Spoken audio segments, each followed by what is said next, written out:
him to introduce himself, tell you a little bit more about his team, what he does. We're going to chop it up for a few minutes. Thanks for joining us, Coach. I appreciate you, Neil. Appreciate you guys having me. My name is Carlos, last name Alzate, from Beacon, New York. It's about 60 miles north from Manhattan. I coach youth soccer. Currently, I coach the Beacon Thunder, which is a U13 boys team, travel. We play Division I, which is the top level. We go as far as Yonkers. We play in the city, you name it. North, South. I play against anybody, man. I think it's good for the kids, competition. Okay, Coach. How long have you been coaching, man? You seem like you enjoy this a lot, so that's a good thing. It's all about passion, man. Really, I think it's about all the kids. I've been coaching since I was about 17 years old, to be honest. And then you get into other things, you know what I mean? You leave it behind for a little bit, then you start having your own kids, and it brings you back to the field, man. I grew up in Beacon. I'm originally from Queens. Grew up in Beacon, played Little League, played soccer up here. Left Beacon for a while, I was in Connecticut. And like I said, started having kids, and they bring you back to the field. Bring you back to the field, man. So the youth, it's our future, isn't it? That's right. Yeah, it is, definitely. That's a dope segue, man, because speaking of the future, I see the passion, I see the kids, man, they're fantastic. What we do at the Williams program in our organization is we do loss mitigation and risk management for sports organizations and athletes, but to break it down simply, we try to stop them from making the mistakes that can cost them scholarships, fines, jail time, sanctions, and can hurt programs at the university level. So it's still pretty pure at the U13 level. You know, at this age, they still have a passion for it.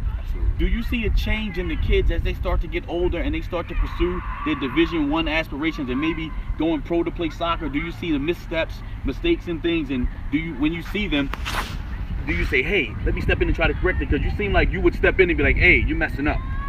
Yes, I do see it, and you see it. It's unfortunate that you do see it, and I don't know how to put this. Society's different nowadays. Society points these kids in a different direction. You know, there's more opportunity, obviously there's more distractions, a lot more peer pressure, a lot more favoritism, a lot more obstacles that you got to overcome nowadays. You think we've got to the promised land, we did, but we still have a lot of obstacles, and especially the inner city, minority kids, all right? Opportunities aren't there. The guidance isn't there. Do I see changes? Unfortunately, I do. I see changes, and most of them are for the negatives. A lot of these little kids, they want to do that, the right thing. They had the right aspiration, they had the right idea. But again, they don't have the proper channels. Proper resources to get them there. And it's unfortunate. Or the guidance. When it comes down to guidance, because that's a home. That's right at the home level, you know? And I mean, you gentlemen seem like you had a good, positive upbringing. And a lot of these kids do. You know, even if they come from a single parent home, you know? But it comes to a certain level where they also gotta make their own decisions. And determine right from wrong. All right? I'm sure you've been in a position as well as I have, that peer pressure comes, whether it's to impress a girl, go this way, whether that way. you're gonna impress your friend, whether you're gonna impress somebody who's watching the game, or at that situation, that instant you make a decision that could hamper a lot of different things in the future.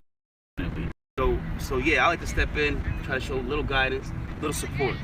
Let them know and understand they have somebody. My son's on this team, but I feel like I have 14 sons out here, you know, because I'm a coach. Some of these boys I've been coaching since they're 5 years old. And like I said, they're 13, they're 11, 12 now. We're playing U13, so I take pride in that. You watch them come up. I watch them come up. I have some kids that don't play soccer anymore, that play baseball, play basketball. But they still come to you as a resource, as a guide. As a a father figure, as whatever I could be, a positive influence. And that's that trust. That's that trust. You built that foundation for them. You know, you built it for them. They can always come to you, and they will come to you until they feel like they've done something or they're going to do something that they know you're going to say, whoa, why didn't you come to me first? And to piggyback on that, yes, that means I have a sense of accomplishment from that, meaning I made a difference in their life. I hit a nerve, meaning a positive nerve that I could come back to coach. Like I said, I coached when I was 16. My son's gym teacher, I coached him. You coached him when he was 6. Wow. You know what I mean? Exactly. That's cool. Yeah, man. He comes home one day with a picture, and you're like, hey, He said, Mr. Analyte want me to show you this. I'm like, my God. I got some pink Florida shorts on, you know, some busted Jordans, and a tank top, but we there. Exactly. But we there with these little kids. That's man. right. So that's just a little understanding idea of the passion I have for this. Good. And don't get me wrong, winning isn't everything, but I love to win. You like too. to win. I love to teach, I love to win, and to see the smiles on their faces, the sense of accomplishment, it goes beyond that, man. Man, that's amazing. Like what we do is we want to bring that back to the kids. We want to help them make better decisions because we know there are plenty of youths out there, but somewhere along the line they kind of get lost or kind of get detached from the youths when they start to fun and do other things and get other people in the area around them interest. They're back. Exactly. So we want to provide a mechanism to them and show them that, hey, you know, there's something out here for you to kind of help yourself, but we want to loop in all these resources that you can go to also. So it's a fabulous idea. Like I mean, you sitting down with us right now, you know, is proof positive that a hands-on influence works. It works. Agreed. And it comes down to people making a little time out of your busy schedule. Just like a half hour to go to the gym. I'm not saying I'm going to the gym, but I'm just saying. Yeah. You know, take a half hour out time. Dedicate some time to these boys, these girls, everything. You know, whether it's softball, whether it's little league, whether it's basketball. You know, there's a lot of programs out there, you know? Anything it could be. And it also keeps them off social media. It keeps them off the laptop. It keeps them off their iPhone. You know? Yeah. Maybe less kids with new glasses. A lot of things that go into the effect of burning out their eye. You know, everything. A lot of distractions. I like to keep it focused. And again, having them understand and know if they need someone, there's a fallback option. There's somebody that's going to be there for your support. That's how I feel. And that's great that you brought up social media because they make a lot of bad decisions on social media. Then they got to walk around with them in real life. Unbeknownst to them. It's like, hey, why do I got to live with this for the next 25 years? I'm like, because you put it on social media. Like, it's there forever. Like, when we came up, if you made a mistake or did something, the people 2 blocks over might know. They might know. It'll go away in a little while. Nah. Now you make a mistake, somebody halfway across the world has seen that mistake. Yeah. So you got to live with that embarrassment and shame like forever. 4 counties over. They know yeah. Yeah. It's true. That's true, man. It's true, and they don't know the scope of that.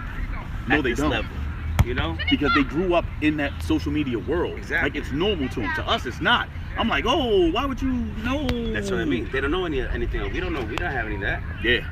Remember the beepers? We had Yup. pagers. Yeah. We might have had pagers. Yeah. And in our mind, we had to remember what number you gave to everybody. Like, hey, you're number 14. Like, you knew who it was. You kept a running list in your head. So true. Yeah. So true. But I think this is a fabulous program you guys are doing. This is fantastic. Thank you. Thank you. When you see results, you have my support, gentlemen. Absolutely. I appreciate it. Thanks, Coach. We appreciate your time, man. Thank you so much, man.